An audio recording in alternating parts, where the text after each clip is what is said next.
really is a big difference between infinite replayability and infinite treadmill in a game. And infinite treadmill is where you're always going to feel a need to play the game more because you're never going to be good enough. And that could be in the context of a MMO where there's this continual need to keep on trying to get to this mythical end game, which is increasingly hard to achieve, or maybe even impossible to achieve.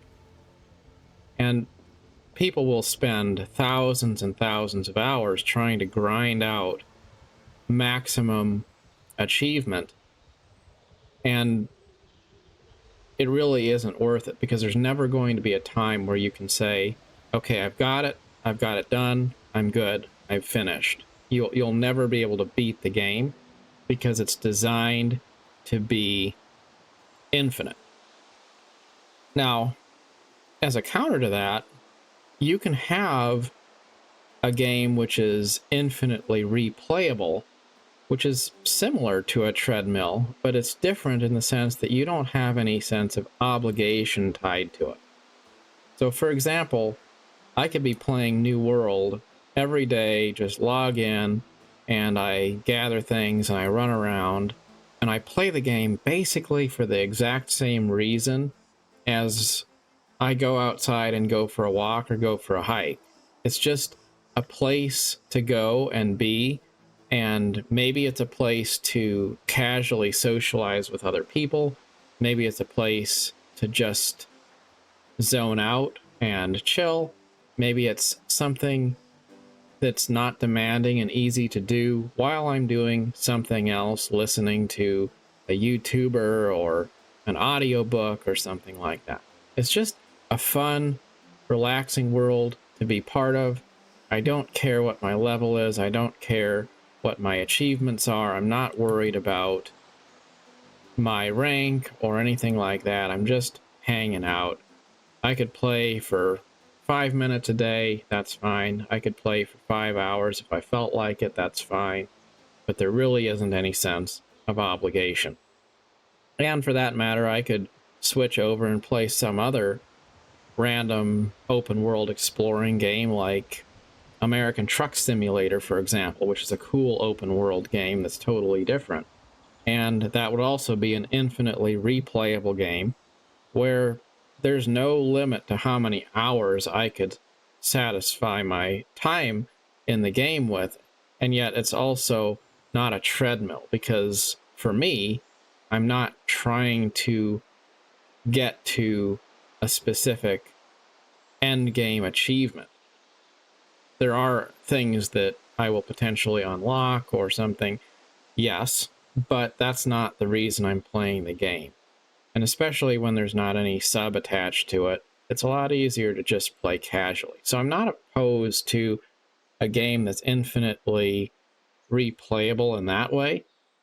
And there's also something to be said for infinitely replayable games that are creative, like a city builder, for example. I could play Cities Skylines for an unlimited number of hours because I'm going to start with a goal of building a particular city.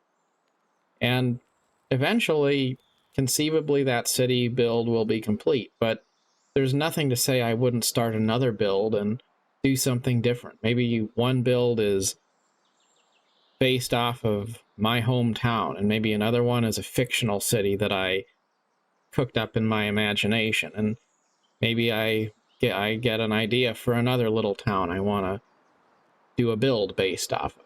So I could play the game for years,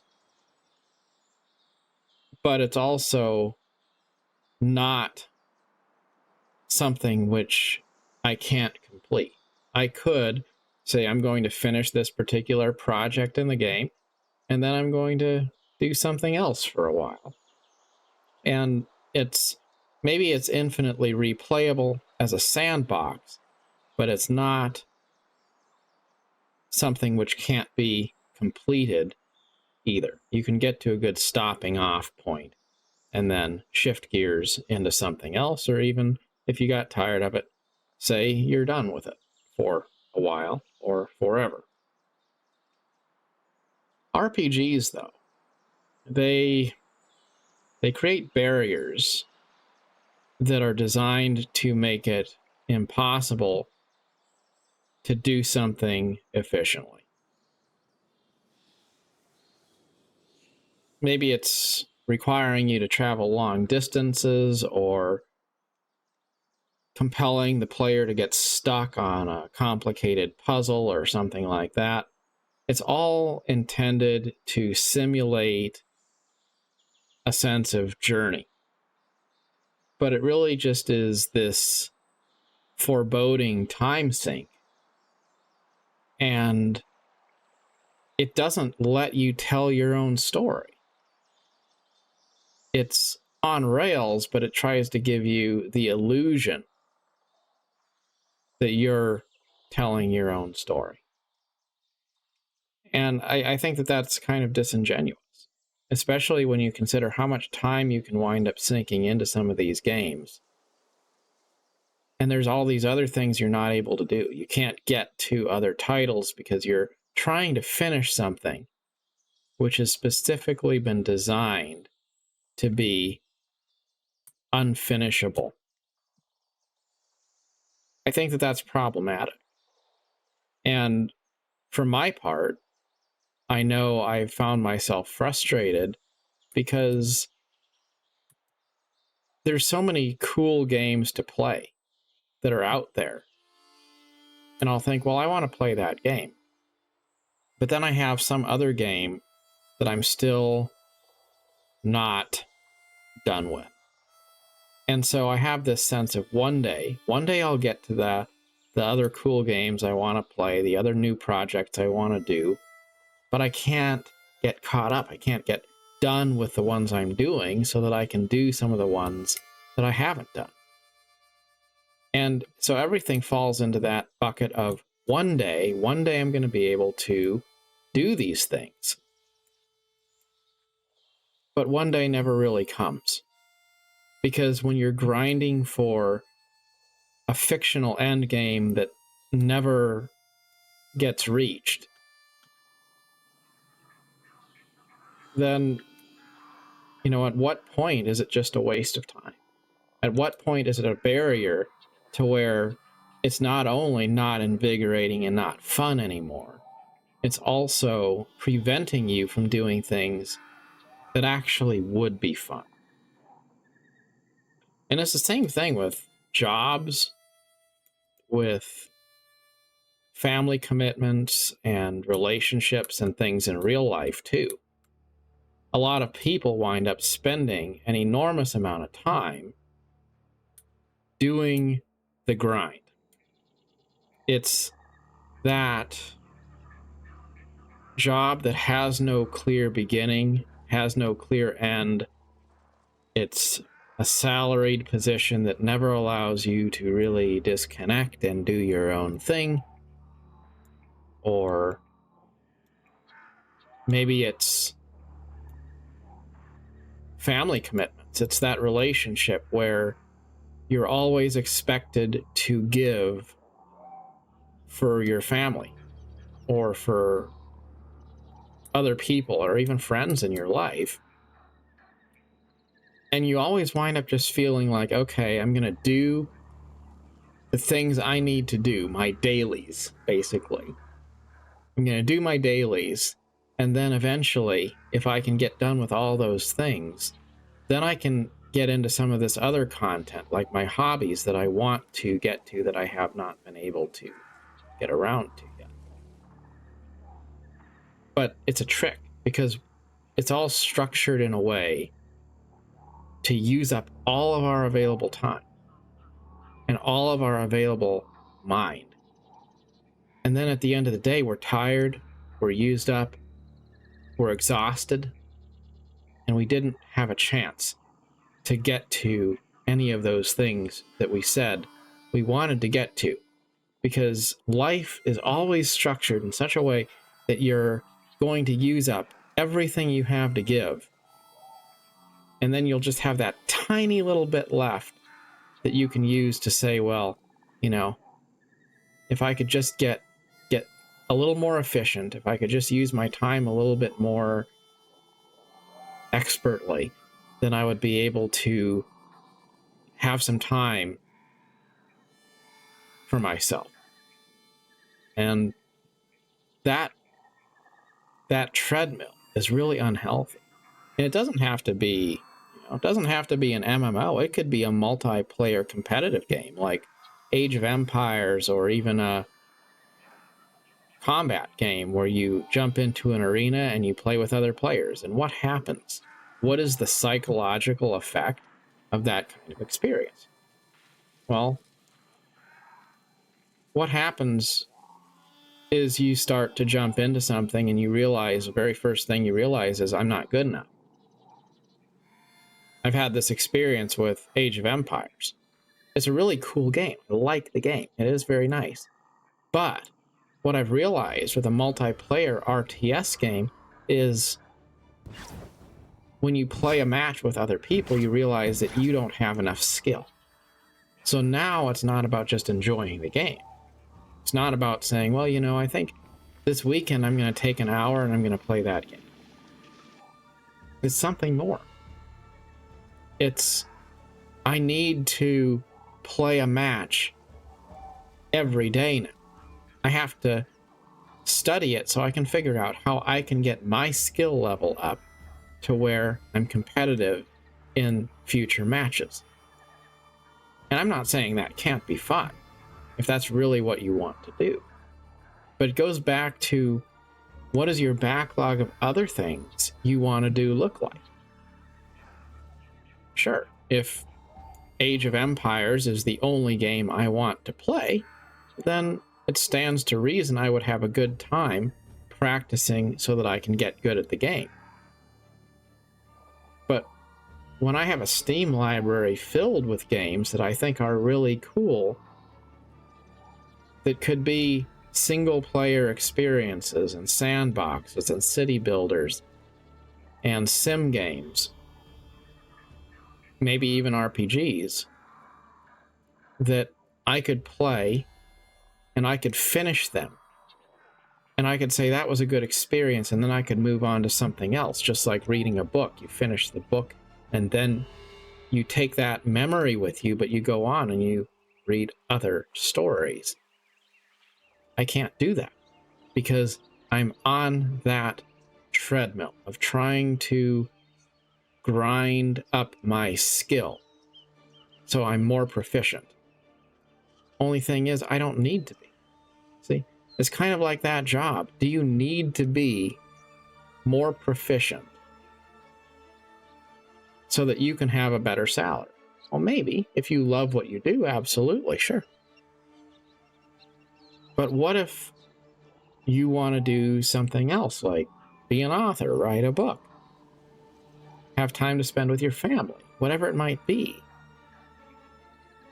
Then wouldn't it make more sense to scale back your life, to take those treadmill type things away, so that you can then say, I'm going to mindfully work through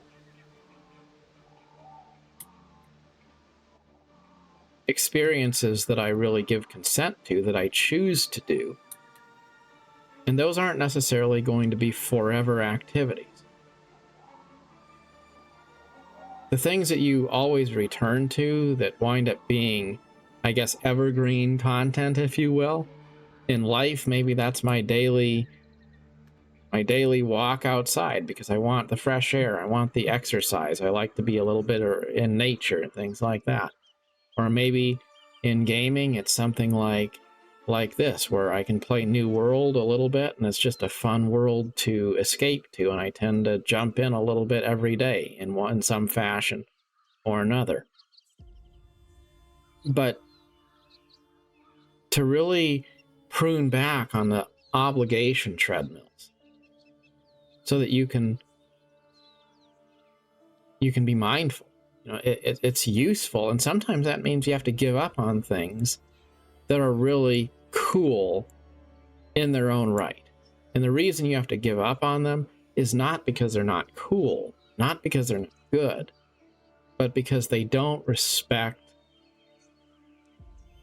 the boundaries of time allocation in your life. And good things that are executed in a toxic way,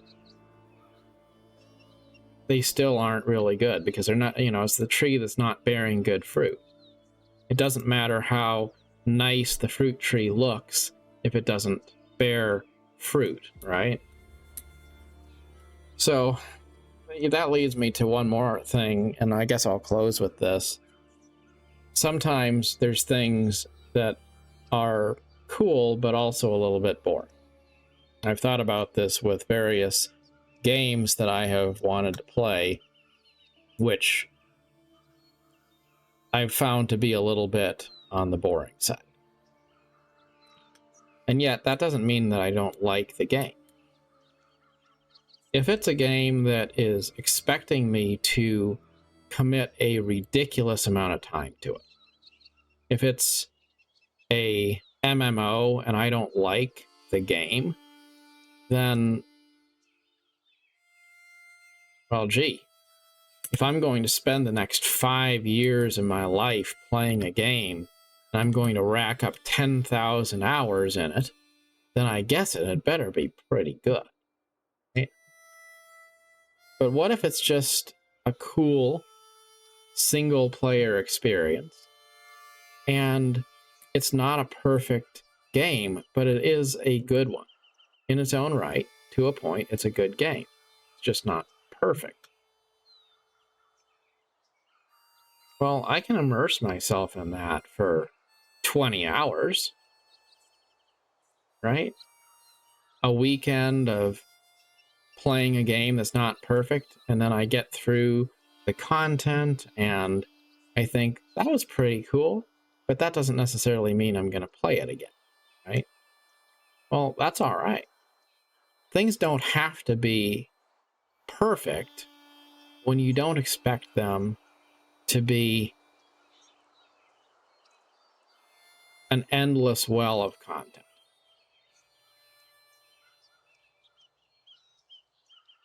And I think that that's true for other things too, like books and relationships and all kinds of stuff of that nature as well.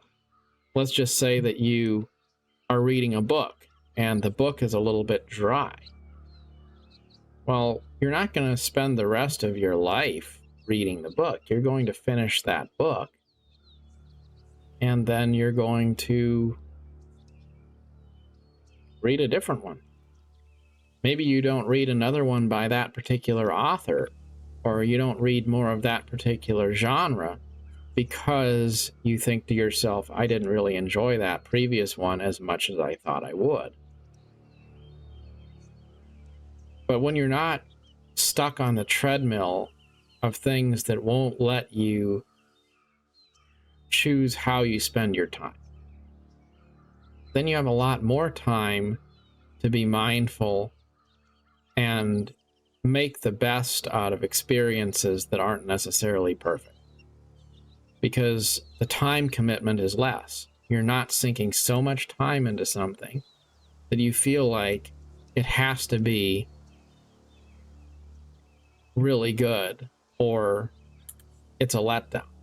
It's okay for something that you're not sinking a lot of time into to be a little bit more mediocre, because the diversity of content makes up for the occasional lack of quality content.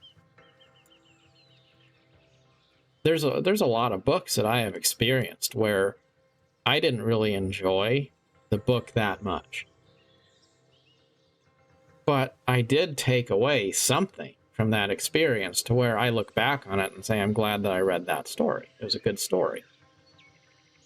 I don't need to read it again in my life, but it was good. It had some good things in it. liked it. Same thing with games. Find something good in it, enjoy the experience, and then diversify into other experiences. And if you do that, then you're going to have a better experience than if you're stuck on a treadmill trying to make one thing a permanent commitment. And so I think that really, I guess in closing, it just boils down to that there's kind of three categories that I would put a lot of different activities into. There's the stories that have a beginning, a middle, and an end. It could be an RPG, it could be a once-off experience you have in your life.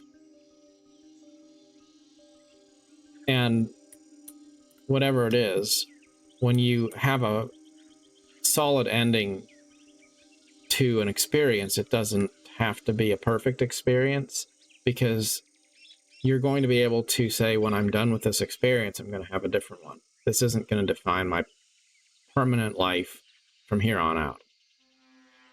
And those tend to be quality. If you immerse yourself in them and you commit to them and you don't waffle, like don't start something and then immediately quit on it before you give it a chance. And just like you don't want to start a book and then quit reading the book before you even have a chance to get through the second chapter. Finish one thing at a time. You know, it's nice to complete something, to be able to say, yes, I actually gave that a fair shot.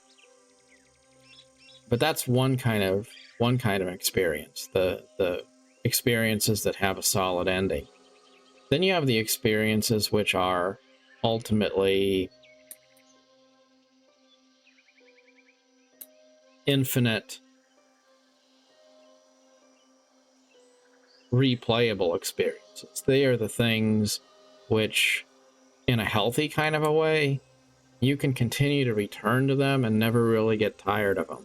Just like you could enjoy a hike when you're 16, and you could enjoy a hike in the outdoors when you're 60. And there's never going to be a time where you've exhausted the content of the outdoors, you know, to where you've spent too much time doing it. Like you can see the sunrise every single day and never get tired of sunrises. And that kind of infinitely replayable content is great, because it's replayable content that also doesn't place any obligation. So you can enjoy it on your own terms. And those are the two categories of things that we should do in our lives. We should have endless, open-ended experiences that we enjoy, that add value to our lives without obligation, that we can continue to repeat in moderation. And we should have good stories that have a beginning and a middle and an end. And then the third category is those treadmills of infinite content that does not provide endless value. The treadmill traps that take up our time, that take up our mental energy, and leave us feeling like we're not good enough, make us feel like we haven't given enough, and all the while keep us from being able to have those other experiences that would just give us freedom of mind and actual mental stimulation in a positive and meaningful way.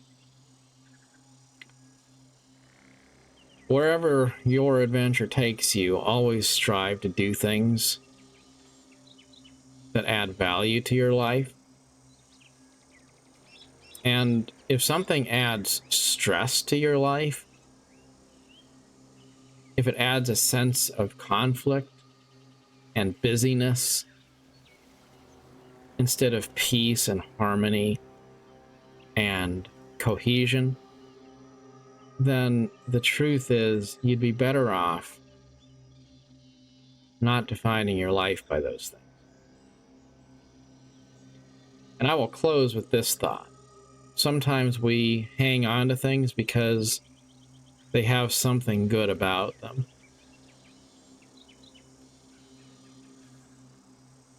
But we overlook the fact that despite those good things, the effect in our personal lives isn't positive.